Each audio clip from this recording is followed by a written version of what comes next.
মেয়েদের সবচেয়ে common problem, যখন বউ হয়ে আসে তখন শাশুড়ি ভালো লাগে না, যখন শাশুড়ি হয়ে আসে তখন বউ ভালো না, যখন ননদ হয়ে আসে তখন ভাবি ভালো না, যখন ভাবি হয়ে আসে তখন ননদ ভালো না, যখন বড় ছেলের বউ হয়ে আসে তখন ছোট ছেলের বউ ভালো না, যখন ছোট ছেলের বউ হয়ে আসে তখন বড় ভাবি ভালো না।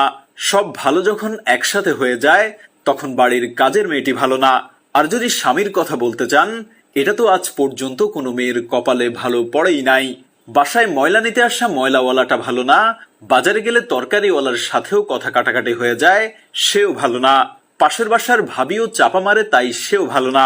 যখন শপিং মলে কিছু কিনতে যায় সেটাও ভালো না। অনলাইন শপিং করতে গেলেও ঠকে যায়, তাই সেটাও ভালো না। স্কুলে পড়াকালীন স্কুল ভালো না, কলেজে পড়াকালীন কলেজ ভালো না, এই দুই শেষ করে যখন ইউনিভার্সিটিতে যায় তখন ইউনিভার্সিটিও ভালো না। মোট কথা লেখাপড়াই ভালো না। 2-3 মাস প্রেম করার পর বয়ফ্রেন্ড ভালো না, সেই বয়ফ্রেন্ডের বন্ধুরা পর্যন্ত ভালো না।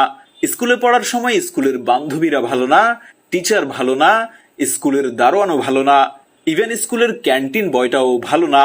গ্রুপ সাবজেক্টে সায়েন্স নিলে বলে আর্টস ভালো না, আর্টস নিলে বলে কমার্স ভালো না, কমার্স নিলে বলে সায়েন্স আর্টস কিছুই ভালো না।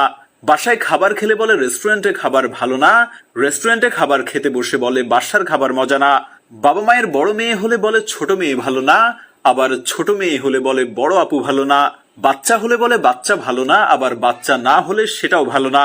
কম হলে বেশি ভালো না, বেশি হলে বলে আবার কমও ভালো না। জব করলে বলে হাউস ওয়াইফ থাকা ভালো না, হাউস ওয়াইফ থাকলে বলে জব করা ভালো না।